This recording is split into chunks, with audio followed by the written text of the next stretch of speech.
On teachers' transfers. Teacher transfers to stay, TSC says. The Commission also says appraisals will continue and that unions committed to the plan in a CBA. The government has rejected union demands to drop performance appraisals and the transfer of teachers. The TSC said appraisals and transfers were non-negotiable for the 312,000 teachers as teachers' unions had committed to them. Yes, we're coming from that part when we saw quite a massive transfer of teachers. There's that policy now that you cannot probably work in your county of origin. You cannot head a school in your county of origin as a principal. The unions have opposed that, but the TSC says that will stay. Of course, some of these decisions must be informed by something. The TSC does not just wake up and decide, okay, fine, let's do this for the sake of it. Okay, there are a number of issues in this kind of thing. I think, one, it is important that we all appreciate that as we start off as teachers, there is always this commitment that we are willing to serve everywhere in the country. And I think in most cases teachers have obeyed this and they have made an attempt to actually go to the various stations that they have been posted to before. Apart from that, there is also this national objective that education is supposed to achieve in Kenya, the so-called national cohesion, that when I am born in Migori and I come to learn in your backyard, as I mingled with you, the children and the people, the community, then I get to appreciate and learn that it is not only me in Migori who exists. There are also these other people in Moranga, and we can coexist. And I think it is a very good objective.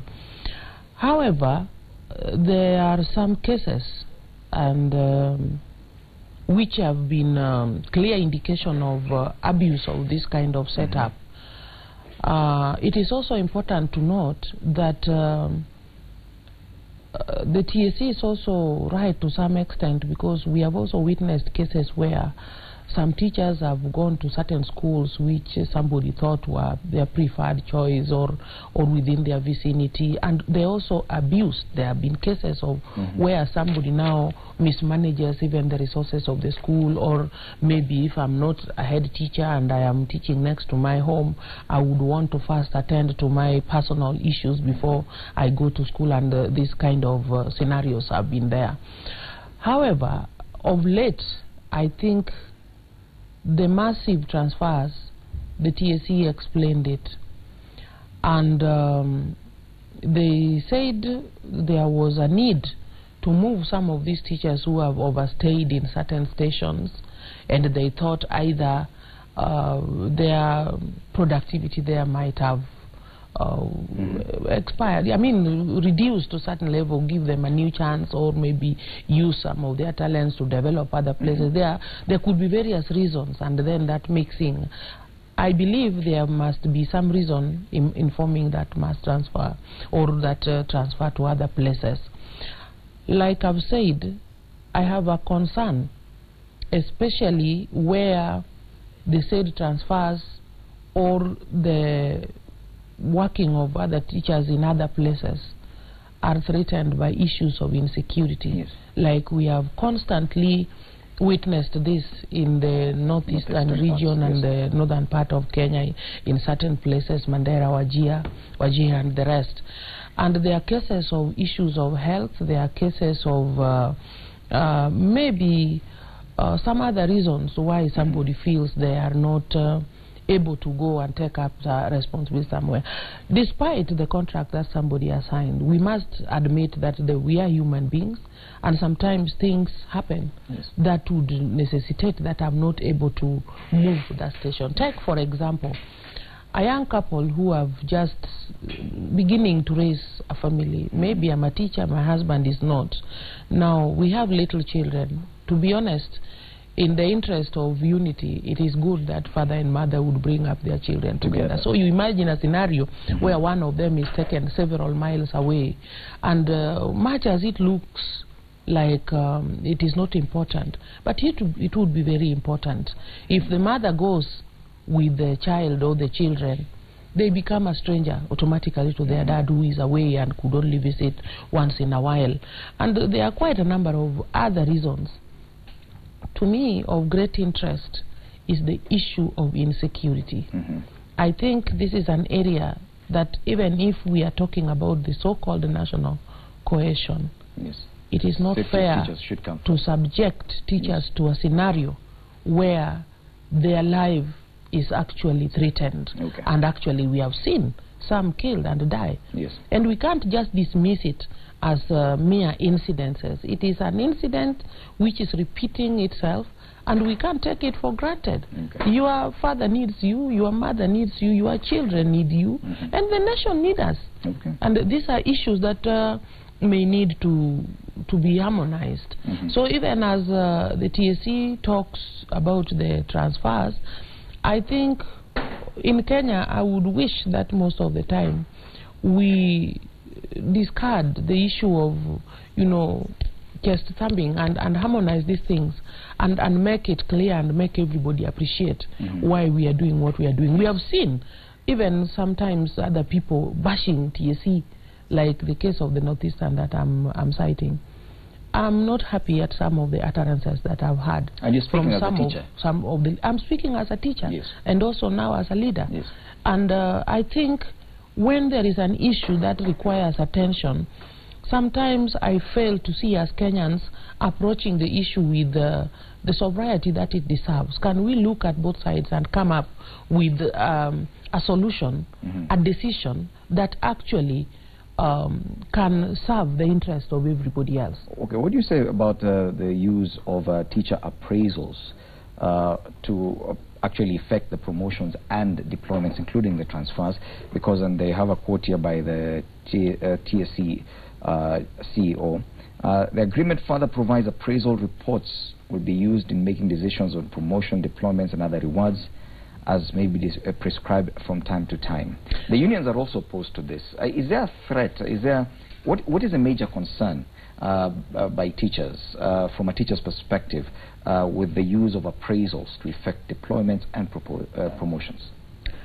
Appraisals is a practice that is being used everywhere in institutions, and I think it should not be a big issue, because the question is, everybody would know. Even if I found you building your own house, it is not an exam. But you see, the fact that I could marvel and say, wow, this is a wonderful piece of structure, it's so nice, it makes you happy. And I think, done in good faith, it should be good that people are appraised and they are helped to know how they are performing against the standards. You're saying it's done in good faith. Do you think that there is a possibility that could be used? There is a lot of possibility. In the Muli, something that is silently happening in our country. Most of the time, we claim to have been free from colonialism, and we want to be democratic. But the truth is, most of sometimes our leaders or executives are never able to contain people who can openly speak up their mind, and especially if the opinions seem to differ. So sometimes you find that these appraisals are actually misused, especially by the seniors. They can be used such that people do not really get what they deserve. But again, I think at some stage, if it is done this way, that there is this all-round kind of 360-degree kind of appraisal, then to some extent it may solve the problem of actually getting an appraisal from a senior, from somebody at par with you, from juniors, and even to the extent of students. It is a practice in every other organization, that it is your immediate supervisor who conducts the appraisal. Why are teachers concerned that probably within the teaching fraternity, that it could be abused? Because in the past it has been cited that sometimes it is abused actually. Like what I'm saying, small disagreements with your senior would make them use that opportunity to judge you harshly. And you see, then it is something that you cannot change. And more so, what is the real aim of appraisal? Like we have said, it is maybe to promote. And according to me, yes, I think the main aim should be to improve the individual, to identify the gaps where the person needs some support in terms of more training or more knowledge or some modification of how to perform your work better, yes, even if you are to remain in the same position. But you see, if you appraise me and then maybe it is not very well, and then that is used to transfer me. So the question is, what are we doing? Are we transferring this problem to somewhere else, or whatever it is that made you not appraise me very well to feel that I am a teacher that you can still keep in your school? Why should I be transferred on that kind of... I don't think that is right. Okay. I'm hoping that all these things, as we do them, we appraise with the sole objective of improving service delivery. To me, that would be a better objective and approach than just appraising to maybe deploy. But all these things are, I've said, done in good faith. Then they are all good, because every other organization does it. And the issue here is the fears that teachers are having is such that I once suffered some small problem, which according to me, up to date, I still feel if whoever my senior was then, if they had given me a chance, I would have actually done what they wanted me to do. I was required to, requested very humbly to support a class temporarily because the teacher had transferred. And this particular subject had never been trained to really handle it. But then, just out of my initiative and feeling like, no, I'm capable, I can try, I went into this class. But then, within a very short time, the head of the department subjected me to a scenario which I found very unfair. What was the issue? I was standing in a Form 1 class for this particular subject. It was around third term, yeah? Then, she insists I have to set an NDA exam for a senior class, for a subject where I felt inadequate and green. So my take was, would you people allow me to grow gradually into this? Why would you ambush me with this kind of... And that was used against you? And yes, I was actually interdicted.